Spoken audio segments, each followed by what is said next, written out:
ಆರಾಮಾಗಿ ಸುಖಾಸನ, ವಜ್ರಾಸನ ಅಥವಾ ಪದ್ಮಾಸನದಲ್ಲಿ ಕೂತ್ಕೊಳ್ಳಿ. ಬೆನ್ನು ಕುತ್ತಿಗೆ ನೇರವಾಗಿರಲಿ.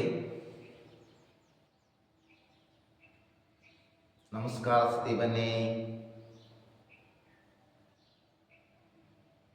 ನಿಮ್ಮ ಇಷ್ಟ ದೇವರಿಗೆ ನಮಸ್ಕಾರ ತಿಳಿಸ್ರಿ. ನಿಮ್ಮ ತಂದೆ ತಾಯಿಗಳಿಗೆ, ಗುರು ಹಿರಿಯರಿಗೆ,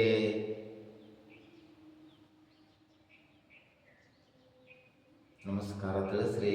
ಎಲ್ಲರ ಒಳಿತಿಗಾಗಿ ಪ್ರಾರ್ಥನೆಯನ್ನು ಮಾಡಿ. ಇಂದಿನ ಯೋಗಾಭ್ಯಾಸವನ್ನ 3 ಸಾರಿ ಓಂ ಉಚ್ಚಾರಣೆಯಿಂದ ಆರಂಭಿಸೋಣ. ಶುರು ಮಾಡಿ ಎಲ್ಲರೊಟ್ಟಿಗೆ.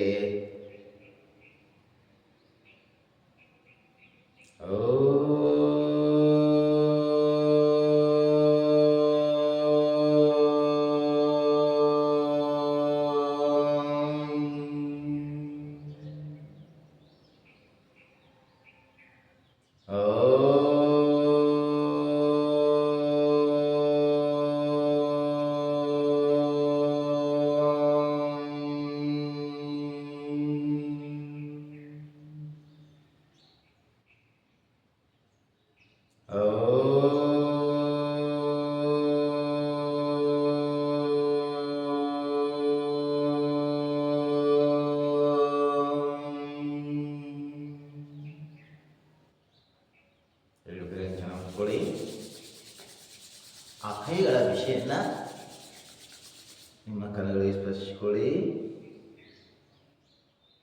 ಹಾಗೆ ನಿಧಾನವಾಗಿ ಕಣ್ಣು ತೆರೆದು ನಿಮ್ಮ ಹಸ್ತ ಮುಕ್ಕೊಳ್ಳಿ. ಮುಖದಲ್ಲಿ ಮಂದಹಾಸ ಇರಲಿ. ಹಾಗೆ ಸರಿ ಹೇಳಿಕೆ ಮುಕ್ಕೊಳ್ಳಿ. ತಲೆಯ ಭಾಗ ನಿಮ್ಮ ಶರೀರಕ್ಕೆ ಸ್ಪರ್ಶಿಸಿಕೊಳ್ಳಿ. ಓಕೆ, ಅವಿದ್ದು ಯೋಗಾಭ್ಯಾಸದ ಮೊದಲಿಗೆ, ಪ್ರಾಣಾಯಾಮಗಳ ಮೊದಲಿಗೆ ನಾವು ಉಸಿರಾಟದ ವ್ಯಾಯಾಮಗಳು ಅಥವಾ ಬ್ರೀದಿಂಗ್ ಎಕ್ಸಸೈಸ್ ಅಂತೇಳಿ ಕರೀತಾರೆ. ಇವುಗಳನ್ನು ಅಭ್ಯಾಸ ಮಾಡೋದ್ರಿಂದ ನಮ್ಮ ಪ್ರಾಣಾಯಾಮ ಮಾಡೋಕ್ಕೆ, ಹಾಗೆ ಆಸನ ಮಾಡೋಕ್ಕೆ, ಸೂರ್ಯ ನಮಸ್ಕಾರ ಮಾಡೋಕ್ಕೆ, ಧ್ಯಾನ ಮಾಡಲಿಕ್ಕೆ ಬಹಳ ಉಪಯೋಗ. ಸೊ ಇವತ್ತು ನಾವು ಉಸಿರಾಟದ ವ್ಯಾಯಾಮಗಳನ್ನು ಅಭ್ಯಾಸ ಮಾಡೋಣ. ಉಸಿರಾಟದ ವ್ಯಾಯಾಮ ಅಭ್ಯಾಸ ಮಾಡೋಣ. ಓಕೆ, ಎಷ್ಟು ಥರದ ಉಸಿರಾಟ ವ್ಯಾಯಾಮ ಬರ್ತವೆ ಅಂದರೆ 5 ಥರದ ಉಸಿರಾಟ ವ್ಯಾಯಾಮಗಳು ಬರ್ತವೆ. ಒಂದೊಂದನ್ನು ಮೊದಲಿಗೆ 5 ಸಾರಿ ಅಭ್ಯಾಸ ಮಾಡಬೇಕು. ನಂತರ ಎಲ್ಲವನ್ನು ಸೇರಿಸಿ 3 ಸಾರಿ ಅಭ್ಯಾಸ ಮಾಡಬೇಕು. ಸೊ ಇವನ್ನೆಲ್ಲ ಮಾಡ್ತಾ ಹೋಗೋಣ. ಇದರಿಂದ ಆಗುವಂಥ ಉಪಯೋಗ,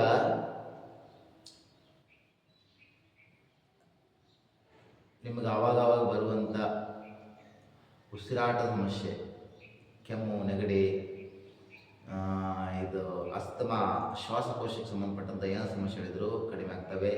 ಇದನ್ನು ಎಲ್ಲರೂ ಮಾಡ್ಬೋದು. BP ಇರೋರು ಮಾಡ್ಬೋದು, ಶುಗರ್ ಇರೋರು ಮಾಡ್ಬೋದು, ಯಾವುದೇ ರೀತಿಯ ಆರೋಗ್ಯ ಸಮಸ್ಯೆ ಇರೋರು ಎಲ್ಲರೂ ಮಾಡುವಂಥ ಕ್ರಿಯೆ. ಇದನ್ನು ಮಾಡೋದ್ರಿಂದ ಎಲ್ಲವೂ ನಿಯಂತ್ರಣಕ್ಕೆ ಬರ್ತವೆ. ನಿಮ್ಮ BP ಆಗಿರ್ಬೋದು, ಶಿಫ್ಟ್ ಆಗಿರ್ಬೋದು, ಕೋಪ ಆಗಿರ್ಬೋದು, ಶುಗರ್ ಆಗಿರ್ಬೋದು, ಬೊಜ್ಜು ಕೂಡ ಕಂಟ್ರೋಲ್ ಬರುತ್ತೆ. ಇವನ್ನೆಲ್ಲ ಮಾಡೋದ್ರಿಂದ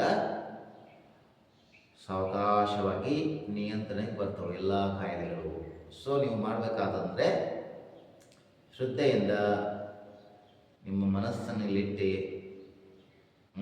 ನಿಮ್ಮ ಮನಸ್ಸನ್ನು ಸಂಪೂರ್ಣವಾಗಿ ನಿಮ್ಮ ಉಸಿರಾಟದ ವ್ಯಾಯಾಮಗಳ ಕಡೆಗೆ ಗಮನ ಹರಿಸಿ ಸಂಪೂರ್ಣವಾಗಿ ಅದರಲ್ಲಿ ಇನ್ವಾಲ್ವ್ ಆಗಬೇಕು. ಅಂದಾಗ ನಿಮ್ಮ ಆರೋಗ್ಯ ಏನಿದೆಯಲ್ಲ ಸುಧಾರಣೆ ಆಗುತ್ತೆ. ಓಕೆ, ಶುರು ಮಾಡೋಣ ಇವತ್ತಿನ ಉಸಿರಾಟದ ವ್ಯಾಯಾಮಗಳು. ಓಕೆ, ಬನ್ನಿ. ನಿಮಗೆ ಯಾವ ಆಸನ ಆಗುತ್ತೆ ಆ ಆಸನದಲ್ಲಿ ಕೂತ್ಕೊಳ್ಳಿ. ನಿಮಗೆ ಸುಖಾಸನ ಆದರೆ ಸುಖಾಸನದಲ್ಲಿ ಕೂತ್ಕೊಳ್ಳಿ, ಚಕ್ರಮುಖ ಹಾಕ್ಕೊಂಡು, ಅಥವಾ ವಜ್ರಾಸನ ಆದರೆ ವಜ್ರಾಸನದಲ್ಲಿ ಕೂತ್ಕೊಳ್ಳಿ, ಅಥವಾ ಪದ್ಮಾಸನದಲ್ಲಿ ಅದು ಪದ್ಮಾಸನದಲ್ಲಿ ಕೂತ್ಕೊಳ್ಳಿ. ಓಕೆ, ನಿಮಗೆ ಕಾಲು ಬಹಳ ನೋವಾಗುತ್ತದೆ ಅಂದರೆ ವಜ್ರಾಸನ ತಗೊಂಡು ಪದ್ಮಾಸನ ಅಥವಾ ಸುಖಾಸನ. ಮೊದಲಿಗೆ ಕೈಗಳನ್ನು ಮುಂದಿನಿಂದ ವಿಸ್ತರಿಸುವ ಉಸಿರಾಟದ ಕ್ರಿಯೆ, ವಿಶಾಲವಾಗಿ ವಿಸ್ತರಿಸುವ ಉಸಿರಾಟದ ಕ್ರಿಯೆ. 2 ಕೈ ಉಸಿರೋತ ಭುಜಕ್ಕೆ ನೇರವಾಯಿತು. ದೀರ್ಘ ಉಸಿರು ತಗೊಳ್ಳಿ. 2 ಕೈಗಳನ್ನು ವಿಶಾಲವಾಗಿ ವಿಸ್ತರಿಸಿ ಎಷ್ಟಾಗುತ್ತೆ ಅಷ್ಟು. ಉಸಿರು ಬಿಡುತ್ತಾ ಮುಂದೆ 1 ರೌಂಡ್. ಈ ರೀತಿ 5 ರೌಂಡ್ಸ್. ಸುತ್ತೋತ 2 ಕೈಗಳನ್ನು ವಿಶಾಲವಾಗಿ ವಿಸ್ತರಿಸಿ ಉಸಿರು ಬಿಡುತ್ತಾ ಮುಂದೆ 3rd ರೌಂಡ್. ಸುತ್ತೋತ 2 ಕೈಗಳನ್ನು ವಿಶಾಲವಾಗಿ ವಿಸ್ತರಿಸಿ ಉಸಿರು ಬಿಡುತ್ತಾ ಮುಂದೆ 4th ರೌಂಡ್.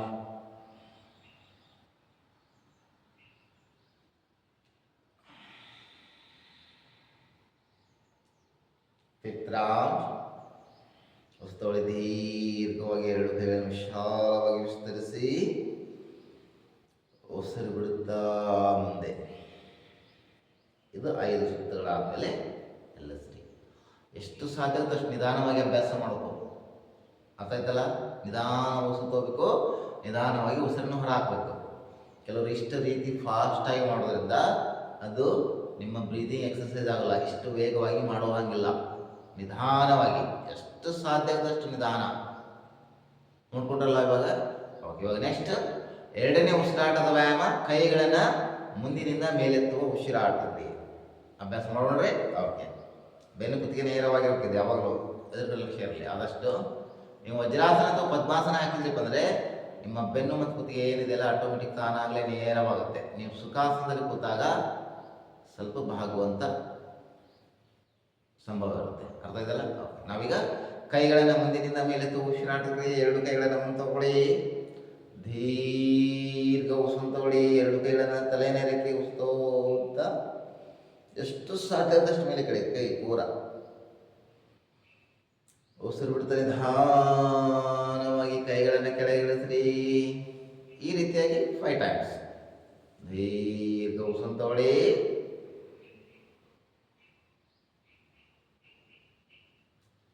ಉಸಿರು ಬಿಡುತ್ತಾ ಕೆಳಗೆ ಸುತ್ತೋಂತ ಮೇಲೆ.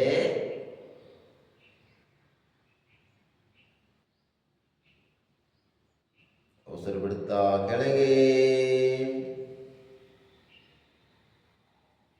3rd round. ಈಗ 4th ರೌಂಡ್ ಅಭ್ಯಾಸ ಮಾಡಿ. ಸುತ್ತೋಂತ ಮೇಲೆ ಉಸಿರು ಬಿಡುತ್ತಾ ನಿಧಾನವಾಗಿ ಕೈಯನ್ನು ಕೆಳಗೆ ಇಳಿಸ್ರಿ. 5th round. ಉಸಿರು ಬಿಡುತ್ತಾ ನಿಧಾನವಾಗಿ ಕೈಗಳನ್ನು ಕೆಳಗೆ ಇಳಿಸ್ರಿ. ಹೀಗೆ 5 ಸುತ್ತುಗಳನ್ನು ಅಭ್ಯಾಸ ಮಾಡಿ. ಎಷ್ಟಾಗುತ್ತೋ ಅಷ್ಟು ನಿಧಾನವಾಗಿ ಅಭ್ಯಾಸ ಮಾಡಬೇಕು. ನೆಕ್ಸ್ಟ್ ಉಸಿರಾಟದ ಕ್ರಿಯೆ. ಮುಂದಿನ ಉಸಿರಾಟದ ವ್ಯಾಯಾಮ ಹೊಟ್ಟೆಯ ಉಸಿರಾಟದ ಕ್ರಿಯೆ ಅಂತೇಳಿ. ಓಕೆ, ನಮ್ಮ ಎಡಗೈ ಮುದ್ರೆ, ಬಲಗೈಯನ್ನು ಹೊಟ್ಟೆ ಮೇಲೆ ತನ್ನಿ. ನಿಮ್ಮ ಕೈ ಹೊಟ್ಟೆ ಮೇಲೆ ಕೇವಲ ಅನುಭವಕ್ಕೆ ಮಾತ್ರ ಇರಬೇಕು. ಕೇವಲ ಟಚ್ ಮಾತ್ರ ಮಾಡ್ಕೋಬೇಕು. ಕೇವಲ ಅನುಭವಕ್ಕೆ. ಕೈಯಿಂದ ನಿಮ್ಮ ಹೊಟ್ಟೆಯನ್ನು ಈ ರೀತಿ ಒತ್ತಬೇಡ್ರಿ. ಈ ರೀತಿ ಒತ್ತಿದ್ರೆ ಅಂದರೆ ಅದು ಉಸಿರಾಟದ ವ್ಯಾಯಾಮ ಅಲ್ಲ. ಕೇವಲ ಸ್ಪರ್ಶಕ್ಕೆ ಮಾತ್ರ ನಿಮ್ಮ ಕೈ ಹೊಟ್ಟೆಯ ಮೇಲೆ ಇರಲಿ. ಹೊಸತೋಂತ ನಿಮ್ಮ ಹೊಟ್ಟೆಯನ್ನು ಏನು ಮಾಡಬೇಕು? ಬಲೂನಿನ ಹಾಗೆ ಉಬ್ಬಿಸ್ಬೇಕು. ಉಸಿರು ಬಿಟ್ಟಾಗ ಮತ್ತೆ ಹೊಟ್ಟೆ ಏನಾಗಬೇಕು? ಸಹಜ ಸ್ಥಿತಿಗೆ ಬರಬೇಕು. ನೋಡ್ಕೊಳ್ಳಿ, ಅಭ್ಯಾಸ ಮಾಡೋಣ. ಮೊದಲಿಗೆ ಒಂದು ನೋಡ್ಕೊಳ್ಳಿ, ಆಮೇಲೆ ಅಭ್ಯಾಸ ಮಾಡಿ. ಸರಿನಾ? ನೀವು ಪ್ರಾಣಾಯಾಮ, ಯೋಗ, ಉಸಿರಾಟದ ವ್ಯಾಯಾಮಗಳು ಏನೇ ಇರಲಿ, ಮೊದಲಿಗೆ ನೋಡ್ಕೋಬೇಕು. ಆಮೇಲೆ ನೀವು ಅದರಲ್ಲಿ ಪರಿಪೂರ್ಣತೆ ಹೊಂದಿದ ಮೇಲೆ ಕಣ್ಣುಗಳನ್ನು ಮುಚ್ಚಿ ಅಭ್ಯಾಸ ಮಾಡಬೇಕು. ಅರ್ಥ ಆಯ್ತಲ್ವಾ? ಹೊಟ್ಟೆಯ ಉಸಿರಾಟದ ಕ್ರಿಯೆ. ಹೊಸತೋ ಅಂತ ನಿಮ್ಮ ಹೊಟ್ಟೆಯನ್ನು ಬಲೂನಿನ ಹಾಗೆ ಉಬ್ಬಿಸ್ರಿ. ನೋಡ್ಕೊಳ್ಳಿ.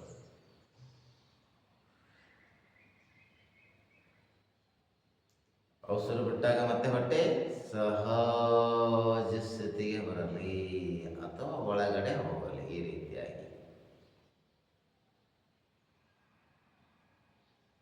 Second round. ಹೊಸತೋ ಅಂತ ಹೊಟ್ಟೆಯನ್ನು ಬಲೂನಿನ ಹಾಗೆ ಉಬ್ಬಿಸ್ರಿ. ಉಸಿರು ಬಿಟ್ಟಾಗ ಮತ್ತೆ ಹೊಟ್ಟೆ ಸಹಜ ಸ್ಥಿತಿಗೆ ಬರಲಿ ಅಥವಾ ಒಳಗಡೆ ಹೋಗಲಿ. 3rd round.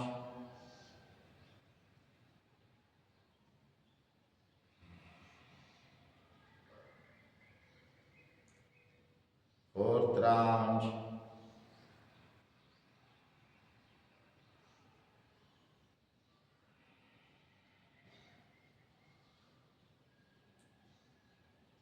Fifth round.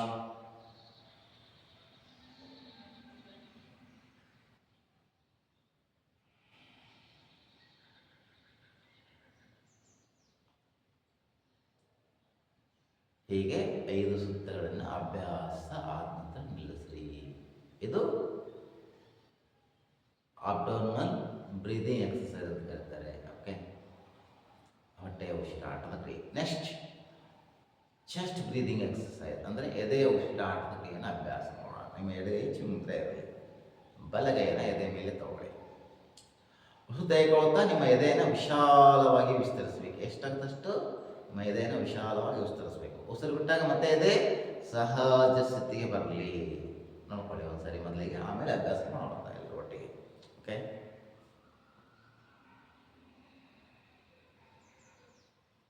ಸುತ್ತೋತ ನಿಮ್ಮ ಎದೆಯನ್ನು ವಿಶಾಲವಾಗಿ ವಿಸ್ತರಿಸಿ ಎಷ್ಟು ಸಾಧ್ಯವಾಗುತ್ತಷ್ಟು.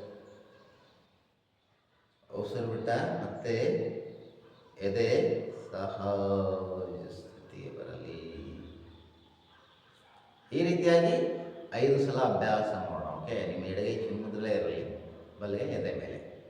ನಿಮ್ಮ ಕೈಯಿಂದ ಎದೆ ಮತ್ತು ಬೇಡ, ಕೇವಲ ಅನುಭವಕ್ಕೆ ಮಾತ್ರ ಇಟ್ಕೊಳ್ಳಿ. ಓಕೆ, ಎದೆ ಉಸಿರಾಟದ ಕ್ರಿಯೆ ಅಭ್ಯಾಸ ಮಾಡೋಣ. ಸ್ತೋತ್ರ, ನಿಮ್ಮ ಎದೆಯನ್ನು ವಿಶಾಲವಾಗಿ ವಿಸ್ತರಿಸಿ.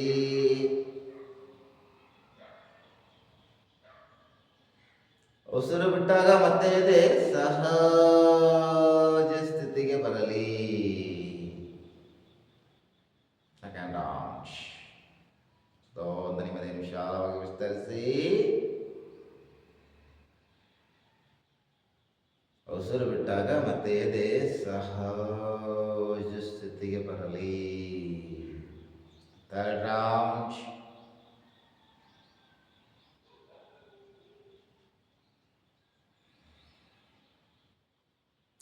ಉಸಿರು ತೆಗೆದುಕೊಳ್ಳುವಾಗ ನಿಮ್ಮಲ್ಲಿ ಒಳ್ಳೆಯ ವಿಚಾರ, ಒಳ್ಳೆಯ ಭಾವನೆಗಳನ್ನು ತಂದುಕೊಳ್ಳಿ. ಉಸಿರನ್ನು ಹೊರಹಾಕುತ್ತಾ ನಿಮಗೆ ಬೇಡವಾದಂಥ ಅನಗತ್ಯವಾದ ವಿಚಾರಗಳನ್ನು ಹೊರಹಾಕ್ರಿ.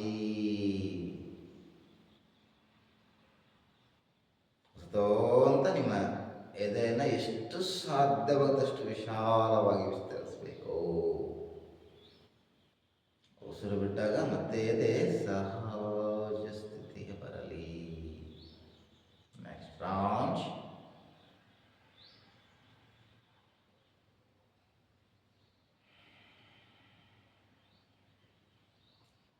ಸುತ್ತ ಅಭ್ಯಾಸ ಮಾಡೋಣ. ಅಂತ ಎದೆಯನ್ನು ವಿಶಾಲವಾಗಿ ವಿಸ್ತರಿಸಿ. ಉಸಿರು ಬಿಟ್ಟಾಗ ಮತ್ತೆ ಎದೆ ಸಹಜ ಸ್ಥಿತಿಗೆ ಬರಲಿ. ಈ ರೀತಿಯಾಗಿ 5 ರಿಂದ 6 ಸಾರಿ ಅಭ್ಯಾಸ ಮಾಡಬಹುದು. ಉಸಿರಾಟದ ವ್ಯಾಯಾಮ, ಎದೆಯ ಉಸಿರಾಟದ ವ್ಯಾಯಾಮ. ನೆಕ್ಸ್ಟ್ ಭುಜಗಳ ಉಸಿರಾಟದ ವ್ಯಾಯಾಮ, ಶೋಲ್ಡರ್ ಬ್ರೀದಿಂಗ್ ಎಕ್ಸಸೈಸ್. ಒಂದ್ಸಾರಿ ಮೊದಲೇ ನೋಡ್ಕೊಳ್ಳಿ, ಆಮೇಲೆ ಅಭ್ಯಾಸ ಮಾಡೋದಂತೆ. ನಿಮಗೆ ವಜ್ರಾಸನ ಮತ್ತೆ ನೋವು ಅನಿಸಿದ್ರೆ ಆರಾಮಾಗಿ ಸುಖಾಸನದ ಕೂತ್ಕೊಳ್ಳಿ ಅಥವಾ ಪದ್ಮಾಸನದ ಕೂತ್ಕೊಳ್ಳಿ. ಒಂದೇ ಸ್ಥಿತಿಯಲ್ಲಿ ಕೂತ್ಕೊಳ್ಳೋಕ್ಕೆ ನಿಮಗೆ ಪೇನ್ ಅನಿಸಿದರೆ. Okay, next shoulder breathing exercise. ಬೆನ್ನು ಕುತ್ತಿಗೆ ನೇರವಾಗಿರಲಿ. ಉಸಿತೋತ ನಿಮ್ಮ ಎದೆಯನ್ನು ಮತ್ತೆ ವಿಶಾಲವಾಗಿ ವಿಸ್ತರಿಸಬೇಕು. ಎಷ್ಟು ಸಾಧ್ಯ ಆಗುತ್ತೆ ಅಷ್ಟು ಉಸಿತೋತ ನೋಡ್ಕೊಳ್ಳಿ. ಆಮೇಲೆ ಮತ್ತೆ ಕೈ ಮತ್ತು ಭುಜಗಳನ್ನು ಹಿಂದೆ ಎಷ್ಟು ಸಾಧ್ಯ ಆಗುತ್ತೆ ಅಷ್ಟು.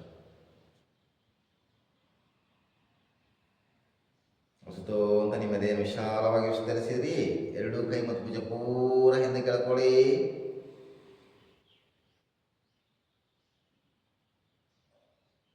ಉಸಿರು ಬಿಡ್ತಾ ಮುಂದೆ 2 ಕೈ ಮತ್ತು ಭುಜ ಪೂರ ಮುಂಬರಲಿ. Second round. ಉಸಿತೋತ ನಿಮ್ಮ ಎದೆಯನ್ನು ವಿಶಾಲವಾಗಿ ವಿಸ್ತರಿಸಿ. ಮತ್ತಷ್ಟು ಉಸಿತೋತ 2 ಕೈ ಮತ್ತು ಭುಜ ಪೂರ ಹಿಂದೆ ಬರಲಿ. ಎಷ್ಟಾಗುತ್ತೆ ಅಷ್ಟು ಹಿಂದೆ ಕೆಳಕೊಳ್ಳಿ. ಪೂರ ಒಂದಕ್ಕೊಂದು ಕೈ ಟಚ್ ಮಾಡೋಕ್ಕೆ ಸಾಧ್ಯ ಆದಷ್ಟು ಟಚ್ ಮಾಡಿ. ಉಸಿರು ಬಿಡುತ್ತಾ ಮುಂದೆ. Third round. ಉಸಿತೋತ ನಿಮ್ಮ ಎದೆಯನ್ನು ವಿಶಾಲವಾಗಿ ವಿಸ್ತರಿಸಿ. ಇನ್ನಷ್ಟು ಉಸಿತೋತ ನಿಮ್ಮ 2 ಕೈ ಮತ್ತು ಭುಜ ಪೂರ ಹಿಂದ್ಗಡೆ ಬರಲಿ.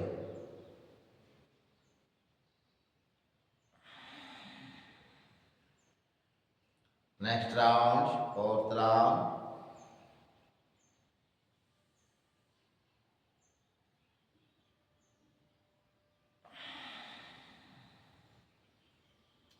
Fifth round.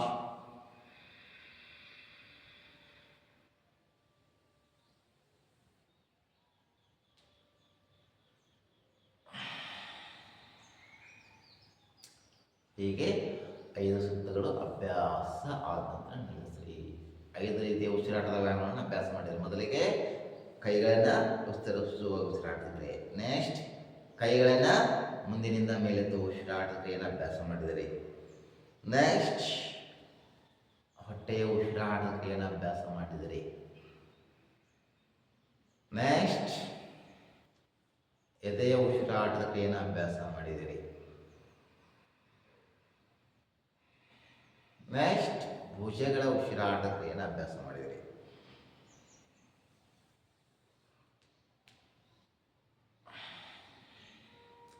ನಾವೀಗ ಎಲ್ಲ ಉಸಿರಾಟ ಕ್ರಿಯೆಗಳನ್ನು ಸೇರಿಸಿ 3 ರಿಂದ 5 ಸಾರಿ ಅಭ್ಯಾಸ ಮಾಡೋಣ. ಎಲ್ಲ ಉಸಿರಾಟ ಕ್ರಿಯೆಗಳನ್ನು ಸೇರಿಸಿ. ಈಗ ನಿಮಗೆ ವಜ್ರಾಸನ ಅಥವಾ ಪದ್ಮಾಸನ ಅಥವಾ ಸುಖಾಸನ ನಿಮಗೆ ಅನುಕೂಲ ಆಗುವಂತಹ ಆಸನದ ಸ್ಥಿತಿಯಲ್ಲೇ ಕೂತ್ಕೊಳ್ಳಿ. ನಾನು ವಜ್ರಾಸನದಲ್ಲಿ ಕೂತಿದ್ದೆ ಇಷ್ಟೊತ್ತು. ಈಗ ನಾನು ಆಸನವನ್ನು ಸ್ವಲ್ಪ ಬದಲಾವಣೆ ಮಾಡ್ಕೊಳ್ತೀನಿ. ಬೇಕಿದ್ರೆ ನೀವು ಮಾಡ್ಕೊಳ್ಳಿ, ಬೇಡ ಅಂದರೆ ಅದು ಸ್ಥಿತಿಯಲ್ಲಿ ಕೂತ್ಕೊಂಡು ಅಭ್ಯಾಸ ಮಾಡಿ. ನಾನು ಇವಾಗ ಪದ್ಮಾಸನ ಕೊಡ್ತೀನಿ. ಓಕೆ, ನಿಮ್ಮ ಎಡತೊಡ ಮೇಲೆ ಬಲಪಾದವನ್ನು ತರಬೇಕು. ಎಡತೊಡ ಮೇಲೆ ಬಲಪಾದ. ಓಕೆ, ಬಲತೊಡ ಮೇಲೆ ಎಡತೊಡ ಮೇಲೆ ಬಲಪಾದ ಬಂತು. 2 ಕಾಲು ಬಂದರೆ 2 ಹಾಕ್ರಿ. ಈ ರೀತಿ 2 ಕಾಲುಗಳು ಬಂದರೆ 2 ಹಾಕ್ರಿ. 2 ಬರ್ತಾ ಇಲ್ಲ ಅಂದರೆ ಅದು ಅರ್ಧ ಪದ್ಮಾಸನ. ಈ ರೀತಿ ನಾವು ಕೂತ್ಕೊಳ್ಳಿ, ಅರ್ಧ ಪದ್ಮಾಸನ. ಓಕೆ, ನಾನು 2 ಹಾಕ್ತೀನಿ. ನಿಮ್ಮ ಬೆನ್ನು ಕುತ್ತಿಗೆ ನೇರವಾಗಿರಲಿ. ಸಾಧ್ಯವಾದರೆ ಹಾಕಕ್ಕೆ ಬಂದರೆ ಮಾತ್ರ ಹಾಕ್ರಿ. ಹೆಚ್ಚಿನ ಒತ್ತಡವನ್ನು ಹಾಕಬೇಡ್ರಿ ನಿಮ್ಮ ಕಾಲುಗಳಿಗೆ. ಯಾವುದೇ ಆದರೂ ನಿಮ್ಮ ಸಾಮರ್ಥ್ಯಕ್ಕೆ ಅನುಸಾರವಾಗಿ ಅಭ್ಯಾಸ ಮಾಡಬೇಕು. ಇದು ಎಲ್ಲ ರೀತಿಯ ವಯೋಮಾನದವರಿಗೂ 10 ವರ್ಷ ಮೇಲ್ಪಟ್ಟಿಂದ ಹಿಡಿದು ಅವರು ಬದುಕಿರುವವರಿಗೂ ಎಲ್ಲರೂ ಅಭ್ಯಾಸ ಮಾಡುವಂಥ ಉಸಿರಾಟದ ವ್ಯಾಯಾಮಗಳು ಇವೆಲ್ಲ. ಓಕೆ, ಪದ್ಮಾಸನ. ಈಗ ನಾವೀಗ ಎಲ್ಲ ಉಸಿರಾಟ ಕ್ರಿಯೆಗಳನ್ನು ಸೇರಿಸಿ 3 ರಿಂದ 5 ಸರಿ ಅಭ್ಯಾಸ ಮಾಡೋಣ ಅಂತ ಹೇಳಿದ್ದೀನಿ. ಓಕೆ, 2 ಕೈ ಮತ್ತೆ ತಗೊಳ್ಳಿ. ಕೈಗಳನ್ನು ವಿಸ್ತರಿಸುವ ಉಸಿರಾಟ ವ್ಯಾಯಾಮವನ್ನು ಅಭ್ಯಾಸ ಮಾಡೋಣ. ದೀರ್ಘ ಉಸಿರು ತಗೊಳ್ಳಿ. ಉಸಿರು ಬಿಡುತ್ತಾ ಮುಂದೆ ಕೈ ಕೆಳಗಿಳಿಸ್ರಿ. ಕೈಗಳನ್ನು ಮುಂದಿನಿಂದ ಮೇಲೆತ್ತು ಉಸಿರಾಟದ ಕ್ರಿಯೆ. ಉಸಿರು ಬಿಡುತ್ತಾ ಕೆಳಗೆ. ನಂತರ ಹೊಟ್ಟೆಯ ಉಸಿರಾಟದ ಕ್ರಿಯೆ.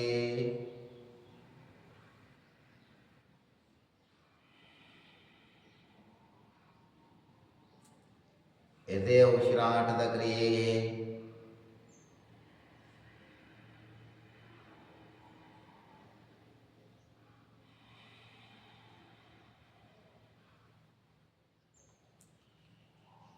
ಭುಜಗಳ ಉಸಿರಾಟದ ಕ್ರಿಯೆ.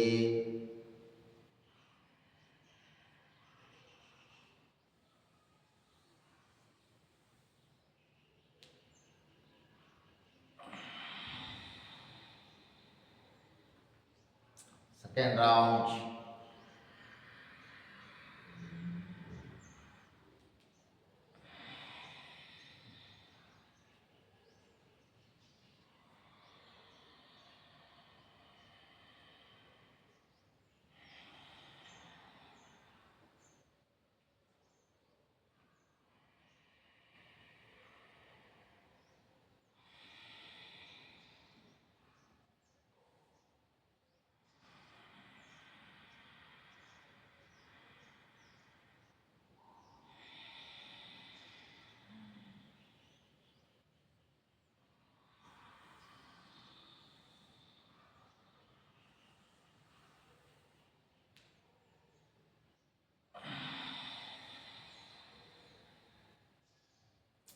Third round.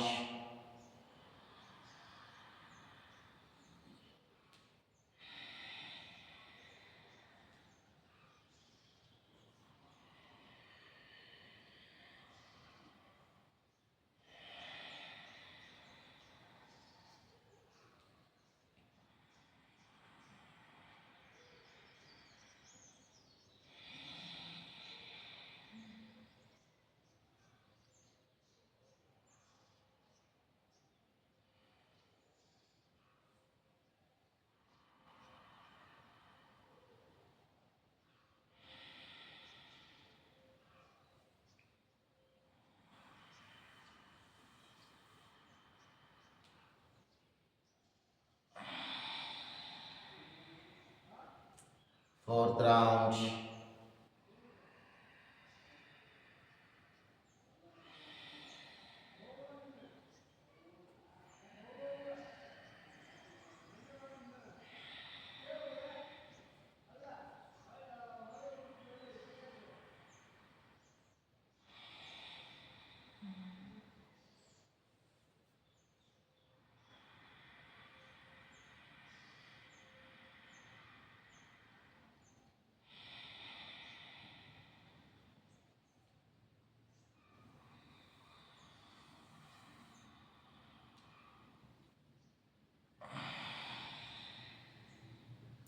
ಇನ್ನೊಂದು ಸುತ್ತ ಅಭ್ಯಾಸ ಮಾಡೋಣ.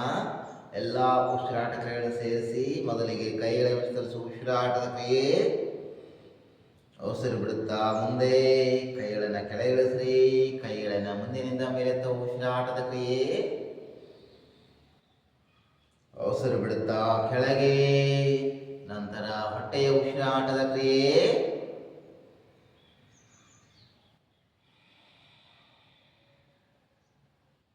ನಂತರ ಎದೆಯ ಉಸಿರಾಟದ ಕ್ರಿಯೆ.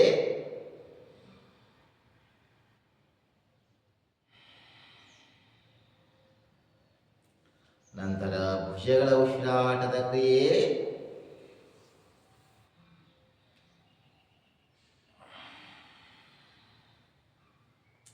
ಹೀಗೆ 5 ಸುತ್ತುಗಳನ್ನು ಅಭ್ಯಾಸ ಮಾಡಬೇಕು. ಈ ರೀತಿ ಉಸಿರಾಟದ ವ್ಯಾಯಾಮ ಅಭ್ಯಾಸ ಮಾಡಿದ್ರಂದ್ರೆ ನಿಮ್ಮ ಬ್ರೀದಿಂಗ್ ಸಮಸ್ಯೆಗಳೇನಿದಾವಲ್ಲ ಎಲ್ಲ ಹೋಗ್ತವೆ. ಇವಕ್ಕೆ ಬ್ರೀದಿಂಗ್ ಎಕ್ಸರ್ಸೈಸ್ ಅಂತ ಹೇಳಿ ಕರೀತಾರೆ. ಉಸಿರಾಟದ ವ್ಯಾಯಾಮಗಳು ನಿಮ್ಮ ಉಸಿರಾಟ ಕ್ರಿಯೆ ಸಮಸ್ಯೆ ಇದ್ರೆ ಹೋಗುತ್ತೆ. ಆಮೇಲೆ ನಿಮ್ಮ ಶ್ವಾಸಕೋಶಕ್ಕೆ ಸಂಬಂಧಪಟ್ಟಂಥ ಸಮಸ್ಯೆಗಳಿದ್ರೆ ಹೋಗ್ತವೆ. ಬಿ ಪಿ, ಶುಗರ್, ಅಸ್ತಮಾ ಇವೆಲ್ಲ ದೀರ್ಘಕಾಲದ ಕಾಯಿಲೆ ಹೇಳಿದಾವಲ್ಲ ಅವೆಲ್ಲ ಹತೋಟಿಗೆ ಬರ್ತವೆ. ಓಕೆ, ಇವನ್ನ ಪ್ರಾಣಾಯಾಮ ಮಾಡುವಕ್ಕಿಂತ ಮುಂಚಿತವಾಗಿ ಅಭ್ಯಾಸ ಮಾಡಬೇಕು. ಯಾವುದೇ ರೀತಿ ವಯಸ್ಸಿನ ನಿರ್ಬಂಧ ಇಲ್ಲ. ನಿಮಗೆ ಕೆಳಗೆ ಕುತ್ಕೊಳ್ಳೋಕ್ಕಾಗೋದಿಲ್ಲಂದರೆ ಕುರ್ಚಿ ಮೇಲೆ ಕುತ್ಕೊಂಡು ಎತ್ತರದಲ್ಲಿ ಕುತ್ಕೊಂಡು ಆರಾಮಾಗಿ ಅಭ್ಯಾಸ ಮಾಡ್ಬೋದು, ವಯಸ್ಸಾದವರು ಕೂಡ. ಅರ್ಥ ಆಯ್ತಲ್ಲ? ಇವಿಷ್ಟು ಉಸಿರಾಟದ ಇವನ್ನೆಲ್ಲ ಪ್ರತಿದಿನ ಅಭ್ಯಾಸ ಮಾಡ್ತಾ ಹೋಗ್ರಿ. ಚಳಿಗಾಲ ಶುರುವಾಗಿದೆ, ಶುರುವಾಗಿ ಆಗಲೇ 15 ದಿವಸ ಆಯಿತು. ಸೊ ಬಹಳ ನಿಮ್ಮ ಆರೋಗ್ಯವನ್ನು ಚೆನ್ನಾಗಿಟ್ಕೊಳ್ಳಿ. ನಾವು ಚಳಿಗಾಲಕ್ಕೋಸ್ಕರನೇ ಈ ರೀತಿ ನಾವು ಸ್ವೆಟರ್ ಹಾಕ್ಕೊಂಡಿದ್ದೇವೆ. ಯಾಕಂದರೆ 5 ಕಿಲೋಮೀಟ್ರ್ ಪ್ರಯಾಣ ಮಾಡಬರ್ಬೇಕಾಗುತ್ತಲ್ಲ. ಸೊ ಹೀಗಾಗಿ ಸ್ವೆಟರ್ ಅವಶ್ಯಕತೆ ಇದೆ. ಯಾಕಂತಂದರೆ ಎಂಥ ನಾವು ಯೋಗ ಮಾಡಿ ಕಟ್ಟಿರ್ತೀವಿ ಅಂದ್ರೆ ನಮ್ಮ ಸೇಫ್ಟಿ ಮಾಡ್ಕೊಳ್ಳೋದು ಬಹಳ ಒಳ್ಳೆಯದು. ಸೊ ಆದಷ್ಟು ಹ್ಯಾಂಡ್ ಗ್ಲೌಸ್ ಉಪಯೋಗ ಮಾಡ್ಕೊಳ್ಳಿ. ಸಾಕ್ಸ್ಗಳನ್ನು ಉಪಯೋಗ ಮಾಡಿರಿ ಕಾಲಿಗೆ. ಆದಷ್ಟು ಉಣ್ಣೆಯ ಬಟ್ಟೆಗಳನ್ನು ಹಾಕ್ಕೊಂಡು ನಿಮ್ಮ ಆರೋಗ್ಯವನ್ನು ಚೆನ್ನಾಗಿಟ್ಕೊಳ್ಳಿ. ಇಲ್ಲಿವರೆಗೂ ನಮ್ಮ ಉಸಿರಾಟದ ವ್ಯಾಯಾಮಗಳ ಸಂಚಿಕೆಯನ್ನು ನೋಡೋದಕ್ಕೆ ಧನ್ಯವಾದಗಳು. ಹಾಗೆ ನಮ್ಮ ಚಾನಲನ್ನು ಸೂಡಿ ಸಂಸ್ಕೃತಿ ನಮ್ಮ ಮಗಳ ಹೆಸರು, ಅವಳ ಮಗಳ ಹೆಸರಲ್ಲೇ ನಾವು ಚಾನಲ್ನ ಸೃಷ್ಟಿ ಮಾಡಿದ್ದೇವೆ. ಹೀಗಾಗಿ ಈ ಚಾನಲ್ನ ಸಬ್ಸ್ಕ್ರೈಬ್ ಮಾಡಿಕೊಂಡು, ಲೈಕ್ ಮಾಡಿಕೊಂಡು, ಕಾಮೆಂಟ್ ಮಾಡಿ, ಶೇರ್ ಮಾಡಿ. ಹಾಗೆ ಯಾವುದೇ ರೀತಿಯಾದಂಥ ನಿಮ್ಮಿಂದ ಸಲಹೆಗಳಿದ್ದರೆ ಅವುಗಳನ್ನು ಕಾಮೆಂಟ್ ಬಾಕ್ಸಲ್ಲಿ ಹಾಕಿ ನಾವು ಅವುಗಳನ್ನು ನೋಡಿ ನಿಮಗೆ ನಾವು ಕೂಡ ಅದರಲ್ಲಿ ಏನಾದರೂ ಸುಧಾರಣೆ ಮಾಡ್ಕೊತೀವಿ. ನಿಮ್ಮ ಸಲಹೆಗಳ ಕೊಡೋದಿದ್ರೆ ಸಲಹೆಗಳ ಕೊಡ್ತೇವೆ. ಎಲ್ಲರಿಗೂ ಧನ್ಯವಾದಗಳು. ಶುಭ ದಿನ. Thank you. ನಮಸ್ಕಾರಗಳು.